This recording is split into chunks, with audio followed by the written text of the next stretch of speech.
की न्यूज़ हम स्टार्ट करते हैं। आज की तारीख है 2 नवंबर 2023। तो आज की पहली न्यूज़, अमेरिका और चीन समेत 28 देशों के प्रतिनिधियों ने बुधवार को आर्टिफिशियल इंटेलिजेंस एआई में तेजी से हो रही प्रगति से उत्पन्न संभावित विनाशकारी जोखिमों की रोकथाम के लिए मिलकर काम करने पर सहमति व्यक्त की।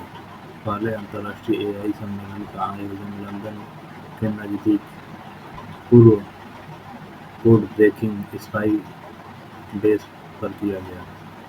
इसमें अत्याधुनिक फ्रंटियर एआई पर ध्यान केंद्रित किया गया, जिसके बारे में कुछ वैज्ञानिकों ने चेतावनी दी है कि यह मानवता के अस्तित्व के लिए खतरा पैदा कर सकता है। अब आपकी अगली न्यूज़ है। दूसरी न्यूज़ है, केंद्रीय शिक्षा और कौशल विकास एवं उद्यमिता मंत्री धर्मेंद्र प्रधान ने अबू धाबी में संयुक्त अरब अमीरात यूएई के शिक्षा मंत्री डॉक्टर अहमद अल फलासी से मुलाकात की। दोनों मंत्रियों ने मौजूदा शैक्षणिक सहयोग को मजबूत करने के लिए एक सहमति पत्र एमओयू पर हस्ताक्षर किए। अगली न्यूज़ है,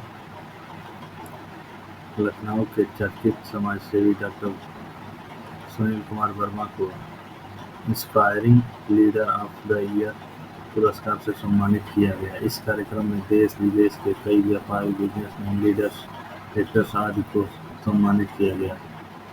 अगली न्यूज़ है आपकी, भारत और भूटान के पारंपरिक रिश्तों की जोड़ और अधिक मजबूत होते जा रही है। भूटान नरेश जिग्मे खेसर नामग्याल वांगचुक शुक्रवार को भारत की 8 दिवसीय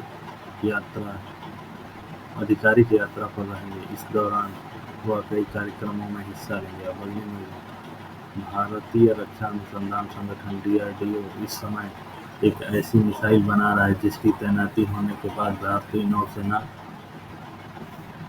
इंडियन नेवी की ताकत कई गुना बढ़ जाएगी। साथ ही दुश्मन के जंगी जहाज किसी भी तरह से हरकत करने से पहले थोड़ा सोचेंगे। NASAMR मतलब नेवल एंटीसेप्टिक मिसाइल, MR का मतलब मीडियम रेंज यानी मध्यम दूरी की मिसाइल। माना जा रहा है कि इस मिसाइल का वजन 750 किलोग्राम है या करीब 15 से 17 फीट लंबी है। इसमें बूस्टर भी शामिल होंगे।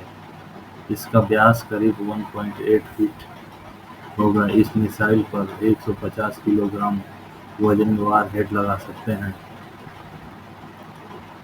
अगली न्यूज़ है आपकी, इंडोनेशिया के तिमोर में गुरुवार को भूकंप के झटके महसूस किए गए। इस भूकंप की तीव्रता 6.4 मापी गई। यूरोपीय भूमध्य सागरीय भूकंप विज्ञान केंद्र की ओर से दी गई जानकारी के अनुसार भूकंप का केंद्र सतह से करीब 10 किलोमीटर की गहराई पर स्थित था।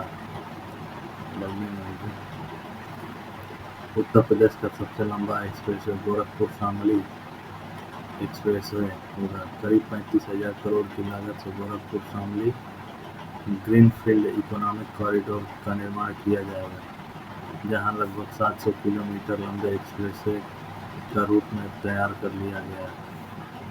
गोरखपुर शामली एक्सप्रेसवे उत्तर प्रदेश के 22 जिलों और 37 तहसीलों से होकर गुजरेगा। एक्सप्रेसवे का निर्माण national highway authority of India NHAI द्वारा कराया जाएगा। ठीक, अगली न्यूज़ है आपकी, अमेरिका ने यूक्रेन युद्ध में रूस को सहायता प्राप्त करने से रोकने के लिए तुर्की, चीन और संयुक्त अरब अमीरात यूएई की 130 कंपनियों और लोगों पर प्रतिबंध लगा दिया। वित्त मंत्रालय के विदेशी संपत्ति नियंत्रण कार्यालय द्वारा घोषित प्रतिबंध तीसरे पक्ष की कंपनियों और उन लोगों पर लगाए गए हैं जिन पर युद्ध के लिए आवश्यक उपकरणों की खरीद में रूस की सहायता करने का आरोप है। अब अगली न्यूज़ में आर्मेनिया और अजरबैजान के बीच दुश्मनी और तनातनी जगजाहिर है। इसी बीच भारत और आर्मेनिया की दोस्ती के कारण अजरबैजान और उसका दोस्त पाकिस्तान टेंशन में आ गया है। भारत ने आर्मेनिया को पिनाका रॉकेट समेत घातक हथियारों की सप्लाई करने के बाद और पाकिस्तान के आर्मी चीफ जनरल असीम मुनीर घबरा गए हैं। तो आज की न्यूज़ यहीं समाप्त करते हैं।